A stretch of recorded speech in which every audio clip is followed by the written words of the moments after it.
کہ میں نے کل ایک فیس بک پہ بڑی خوبصورت بات اور میری بڑی دل شفی ہوئی اس بات پر.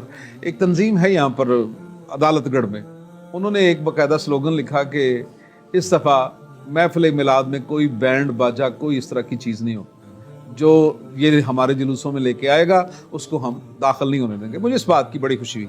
تو بینڈ باجا یا ڈول کی تھاپ میں میلاد کی اہمیت کچھ زیادہ بڑھ جاتی ہے, اس کے بارے میں روشنی آپ ڈالیں. دیکھیے جی, اللہ کے رسول صلی اللہ علیہ وسلم کا ایک ارشاد ہے جس کا مفہوم ہے کہ میں ہر اس چیز کو توڑنے کے لیے آیا ہوں جو منہ سے بجائی جائے یا ہاتھ سے بجائی جائے. اس لیے اس کو پسند نہیں کیا جاتا. کسی صورت بھی اللہ کے نبی صلی اللہ علیہ وسلم کے عاشق, آپ صلی اللہ علیہ وسلم کے سے محبت کرنے والے لوگ ایسی کوئی حرکت, ایسی کوئی چیز اختیار نہیں کر سکتے جو کسی دوسرے مذہب کے ساتھ ملتی ہو.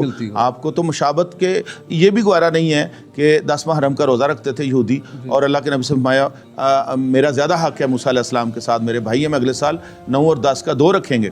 یعنی قوم کسی کے ساتھ مشابہت, ہندوانہ چیزیں ہیں, ان کو نکالنا چاہیے. میں میرا صاحب آپ کی بات کو سیکنڈ کرتا ہوں. ہم شاہ میں بطر پڑھتے ہیں جی, اس میں اب رسول اللہ صلی اللہ علیہ وسلم 3 ہوتے ہیں. تو کسی نے کہا یہ یہودی بھی پڑھا کرتے تھے, آپ نے اس میں امینڈمنٹ کر دی. یعنی کہ عبادتوں پر بھی مشابہت نہیں ہونی چاہیے کفار کے ساتھ یا دوسرے مطلب کہ. ویسے اب اللہ کا شکر ہے علماء اس پہ بولنا شروع ہوئے ہیں, روکنا شروع ہوئے ہیں, ان کی توجہ دلا رہے ہیں کہ یہ نہ کریں, کیونکہ ان سے کیا تعلق سیرت کا. جی بالکل صحیح بات ہے, یہ صرف کو فائدہ نہیں دے رہی. اچھا سر, بہت خوبصورت بات آپ نے کی کہ سوشل میڈیا کا بڑا آج کل ہن ہے, بلکہ بہت سی چیزیں ہمیں بر وقت ہمیں اطلاع مل جاتی ہے. کوئی دنیا کا ایک گلوبل ولیج بن کے رہ گیا ہے پوری دنیا.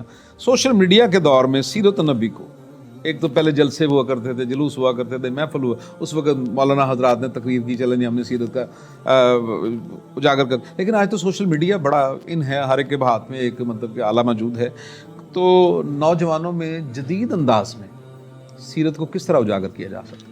اس میں سمجھتا ہوں جو اسکالرز ہیں, جو علماء مستند تعلیم یافتہ بہترین سیرت پہ اپنا ایک ویژن رکھنے والے, وہ رسول اللہ صلی اللہ علیہ وسلم کی سوشل میڈیا کو بھرپور استعمال کریں, ریلز بنائیں اور اس کے کہانی کے انداز میں نوجوانوں کے دور میں شعبہ زندگی کے کسی بھی معاملے میں جو آپ صلی اللہ علیہ وسلم نے رہنمائی دی ہے اس کو وہ پھیلائیں, اور مختلف جو سیمینارز کریں, لوگوں میں نوجوانوں کو انگیج کریں, ان کو بتائیں کہ رسول اللہ صلی اللہ علیہ وسلم کے جوانی کے جو زندگی کے معاملات ہیں کیسے تھے, اور ایک نوجوان کامیاب تاجر بننا چاہتا ہے, وہ ایک اچھا باپ بننا چاہتا ہے, ایک اچھا بیٹا کس طرح بننا چاہتا ہے, ماں باپ کا ادب سکھائیں ان کو.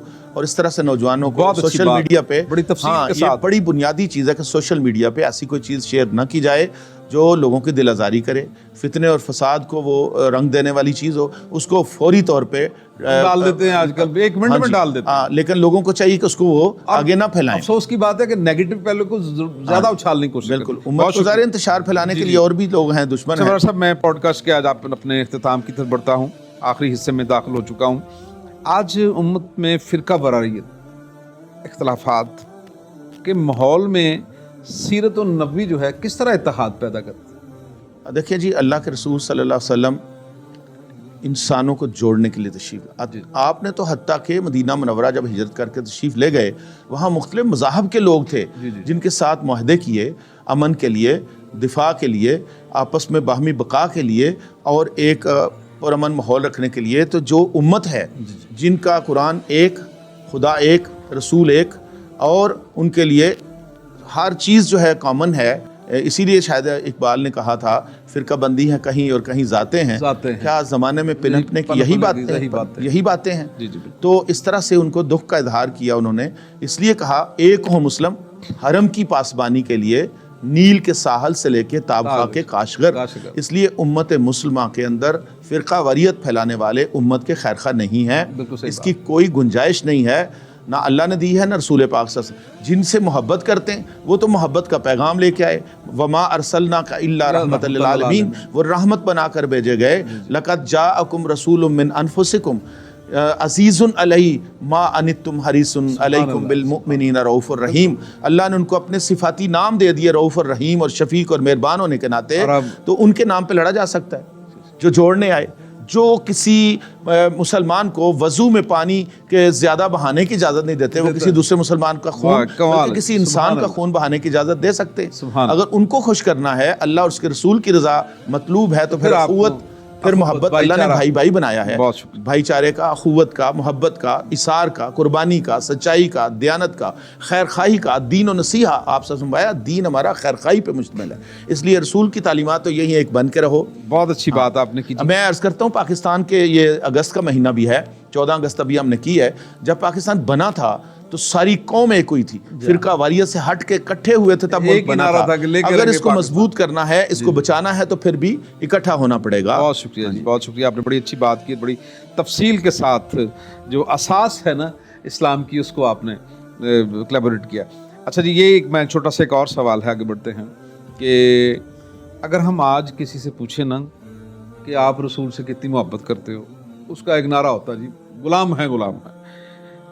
ہم سیرت کو پڑھتے بھی ہیں لیکن عمل سے بہت دور ہے، اس کے بارے میں آپ کا کیا پیغام ہے؟ یہ بڑا المیہ ہے، سچی بات تو یہی ہے، زبانی کہ نعرے، زبان کے دعوے کو تو پھر اللہ نے بھی نہیں نا مانا، جو کہا کہ قل ان کنتم تحبون اللہ فاتبعونی یحببکم اللہ، اتباع کرو گے تو اللہ تم سے محبت کرے گا اور تمہارے گناہ بخشے گا۔ اس لیے کوئی چارہ نہیں ہے، کوئی راستہ نہیں ہے کہ انسان زبان سے اقرار کرے لیکن عمل اس کا خالی ہو، اور وہ جھوٹ بول رہا ہو، نماز بھی پڑھے اور ادھر آ کے جو ہے کہ وہ خیانت بھی کرے، ظلم بھی کرے، زیادتی بھی کرے۔ اس کی میں سے ایک عرض کرتا ہوں، یہ بہت بنیادی چیز ہے کہ لوگوں کو ایک حدیث ہمارے ہر انسان کے لیے، ہر مسلمان کے لیے اصلاح کا باعث بن سکتی ہے۔ رسول اکرم صلی اللہ علیہ وسلم نے استفسار فرمایا صحابہ سے، آپ کے نزدیک مفلس کون ہے، غریب کون ہے؟ کسی نے کہا جس کے پاس درم و دینار نہیں ہے، جس کا گھر نہیں ہے، مال نہیں ہے، باغ نہیں ہے، جائیداد نہیں ہے۔ اللہ کے نبی سے فرمایا نہیں، اصل مفلس وہ ہے کہ جو اپنی نمازوں روزوں میں تو ٹھیک ہوگا اور قیامت کے دن ڈھیر ساری نیکیاں لے آئے گا، لیکن وہاں جنت کا دروازہ کھلنے کا انتظار کر رہا ہوگا کہ ابھی میں جاؤں گا، ادھر سے بھاگتے ہوئے کوئی شخص آئے گا جس سے اس نے بددیانتی کی، جس نے اس سے خیانت کی، جس کو اس نے سرے بازار بے عزت کیا، اس کی عزت نفس کو مجروح کیا، اس کو ذلیل اور رسوا کیا، اس کی حق تلفی کی۔ وہ مطالبہ رکھے گا اللہ کے سامنے، اللہ انصاف کرنے والا، اس کی نیکیاں اس کے پلڑے میں ایک ایک کر کے آتا جائے گا، زیرو ہو جائیں گی اس کی ساری نیکیاں اور گناہ اور آئیں گے اور لوگوں کے گناہ۔ یہ اتنی بدقسمتی کی بات ہے، کس وجہ سے کہ ہم جو پڑھتے ہیں اس پہ عمل نہیں کرتے، جو سیکھتے ہیں اس کو عملی زندگی کا اپنا اپناتے نہیں ہیں۔ میں فرق ہے یہ بالکل۔ میں آپ کی سادہ سی بات کو سمجھوں تو میں سمجھتا ہوں کہ رسول کی سیرت صلی اللہ علیہ وسلم اللہ کی عبادت سے اگر ہٹ کے دیکھیں تو ساری کی ساری حقوق العباد پر ہے۔ حقوق العباد، ہم جب ایک حقوق العباد پر پورا اتریں گے تو پھر ہم صحیح طوروں پر رسول کی سیرت پر بھی عمل کر رہے ہوں گے اور اللہ کے برگزیدہ بندوں میں بھی ہمارا شمار ضرور ہوگا۔ آخر میں ایک سوال آپ سے کرتا ہوں، ایک شعر اقبال رحمۃ اللہ علیہ ہمارے مرشد ہیں، ہمارے شہر سے ہیں، انہوں نے ساری کائنات میں ہماری عزت، ہماری سربلندی کا راز بتا دیا۔ فرمایا کی محمد سے وفا تو نے تو ہم تیرے ہیں۔ یہ جہاں چیز ہے کیا لوح و قلم تیرے، یہ جہان کے اندر تم جو مارے مارے پھر رہے ہو، IMF کی غلامی کر رہے ہو، مجبور ہو، باہم ہو، غلامی ہے، سب ختم ہو جائے گا۔ اللہ کی طرف سے اعلان ہے کہ اگر تم محمد صلی اللہ علیہ وسلم کی وفادار بن جاؤ تو لو بھی تمہارے ہاتھ میں دے دیں گے جس پہ قوموں کی تقدیریں لکھی جاتی، قلم بھی تمہارے ہاتھ میں دے دیں گے۔ اس لیے کہا کہ دہر میں اس میں محمد سے اجالا کر دے، قوت عشق سے ہر پست کو بالا کر دے، دہر میں اس میں محمد سے اجالا کر دے۔ یہ تاریکیوں کا خاتمہ، فرقہ واریت کا خاتمہ، تعصبات کا خاتمہ، ظلم و بربریت کا خاتمہ، غربت اور افلاس کا خاتمہ، ایک ہی راستہ ہے۔ وہ برنارڈ شاہ نے کہا UK میں، آپ نے سنا، وہ بیان کرتے تھے مختلف جگہوں پہ رسول اللہ صلی اللہ علیہ وسلم سیرت کو، اور کچھ لوگ ان کے پیچھے پڑ گئے کہ تم تو مسلمان اندر سے ہو گئے ہوئے اور جان بوجھ کے تم ایسا۔ اس نے کہا کہ بتاؤ پھر میں کیا کروں، میرے پاس اور کچھ نہیں ہے۔ اس نے کہا انہوں نے کہا پھر مسلمان ہو جاؤ، پھر جان چھوڑو۔ اس نے کہا یہ دنیا میں رسوا ہو رہے ہیں، یہ ذلیل ہو رہے ہیں، تو میں ایک اضافہ کر کے کیا کروں گا، لیکن میں محبت رکھتا ہوں محمد صلی اللہ علیہ وسلم کی ذات سے اور ان کی امت کو ایک نکلنے کا راستہ دیتا ہوں۔ یہ میرا آخری پوائنٹ ہے۔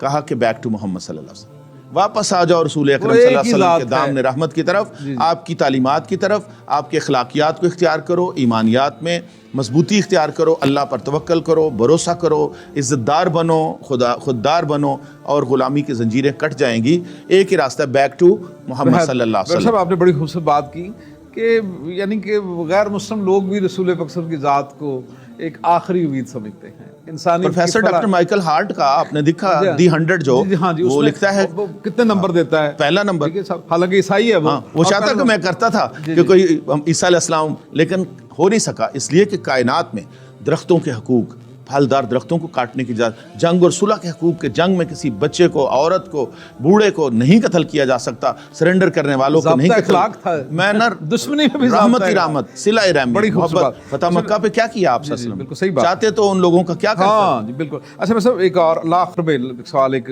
آپ ماشاءاللہ ایک خوبصورت شخصیت، مجھے فخر ہے کہ آپ آج ہمارے پوڈ کاسٹ کا حصہ ملے ہیں، اعزاز کی بات ہے۔ آخر میں آپ سے ایک سوال جو کہ میں ہر اپنے مہمان سے کرتا ہوں کہ رسول اکرم صلی اللہ علیہ وسلم کی سیرت کے حوالے سے ایک سادہ انداز میں، بنا کسی مشقت کے، بنا اپنے آپ پر کوئی سختی محسوس کیے ہوئے، سادہ انداز میں ایک سادہ انسان بحیثیت مسلمان کس طرح پورا اتر سکتا ہے؟ دیکھیے جی، بڑی بنیادی چیزیں ہیں جو ہماری عملی زندگی میں ہیں۔ اس کا بہترین طریقہ یہ ہے کہ آپ ایک سنت کو پڑھیں اور آج طے کر لیں کہ آج اس کو ہمیں اپنی زندگی میں، یعنی کہ جیسے سر میں یہاں روکوں گا، میں آپ کی بات سے، میں جب اسکول میں ہیڈ تھا نا تو میں وہاں پر روز ایک موٹو لکھا کرتا تھا، آج کوئی بچہ جھوٹ نہیں بولنے کا۔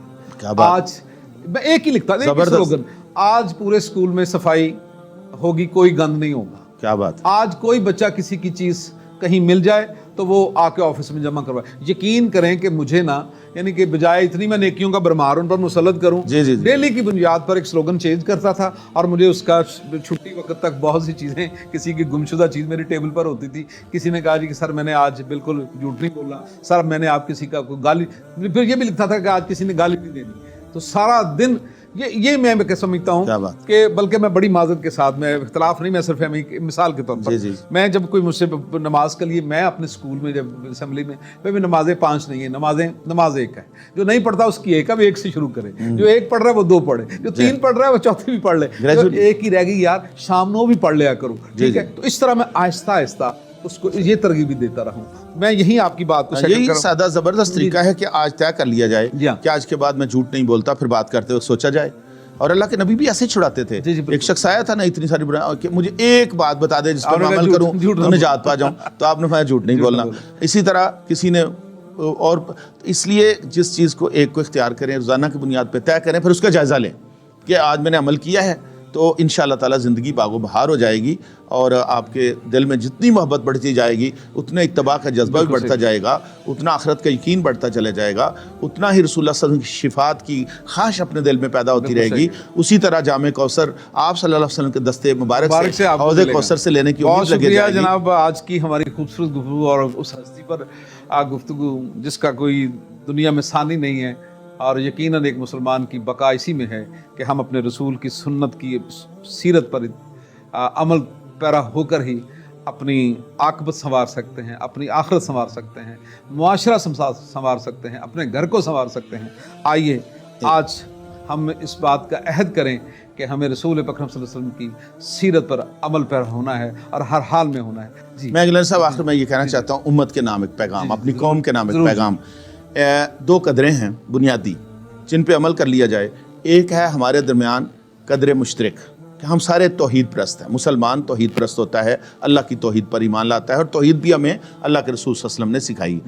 ایک قدر مشترک ہے اور ایک درد مشترک ہے کہ ہم سارے محمد کریم صلی اللہ علیہ وسلم کی امت ہیں۔ اگر امت کا رشتہ خونی رشتوں سے کہیں بلند تر ہے، درد کو تو فیل کر لیں، ہاں جی، قدر مشترک کو پہچانیں اور درد مشترک کو اپنے کو محسوس کریں، تو انشاءاللہ کوئی اختلاف باقی نہیں رہتا، کوئی کسی کے دل آزاری، کسی کی وہ اتنی چیز نہیں رہتی۔ جی میں صرف اتنا ہی کہوں گا، جو کرنی ہے جہانگیری محمد کی غلامی کر، عرب کا تاج سر پر رکھ، خدا بندے عجم ہو جا۔ بہت شکریہ ڈاکٹر صاحب، آپ تشریف لائے، آپ نے اپنا قیمتی وقت دیا، جزاک اللہ، ہم آپ کے شکر گزار ہیں۔ تھینک یو، بہت شکریہ، جزاک اللہ۔